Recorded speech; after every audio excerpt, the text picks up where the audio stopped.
Takže teraz si všetci zbalíte do malých batohov osušky, plavky, búchajte na sebe. A nemôžete ich mať na sebe? Ja nechám na sebe. Pitie, pokrývku hlavy nejakú, každý nafasujete olovran so sebou a zoberete si ešte, ak chcete nejaké ďalšie veci, ale hlavne toto, aby ste mali mať.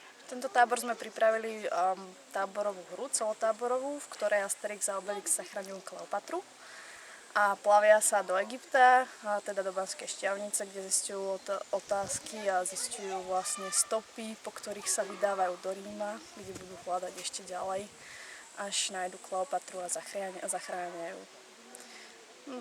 Program je koncipovaný tak, že majú decká jak bojovky, tak nejaké kreatívne hry od nočných hier cez celodenné a samozrejme skautská prax a skautská teória k tomu.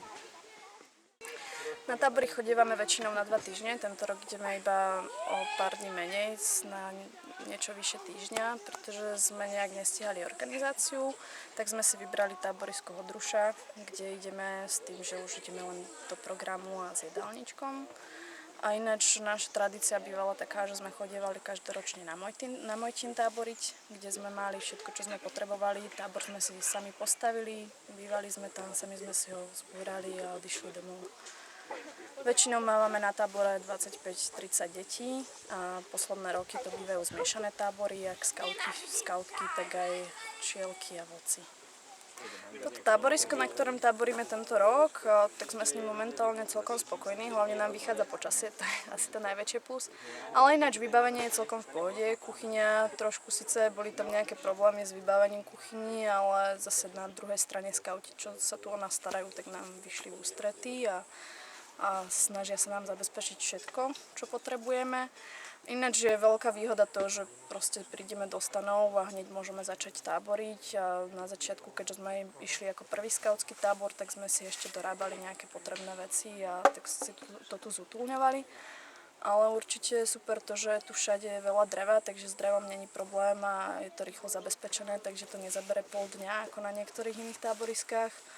A páči sa mi tu aj to, že je tu aj tipy a viacero tých táborových kruhov, takže všetko prakticky, aj táborové ohnisko je úplne fajn. A takisto terén je dobrý, dobre sa tu robia hry aj na lúkach, až na niektoré miesta, ktoré sú podmočené trošku a trošku sa tvária ako močarisko. A ináč celkovo by som to hodnotila. Chyba tu samozrejme teda, čo nám najviac chýba, je potok.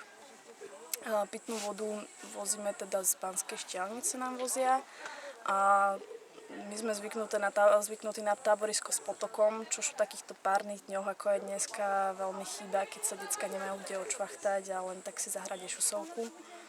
Ale to je asi taký najväčší handicap tohto táboriska celkovo.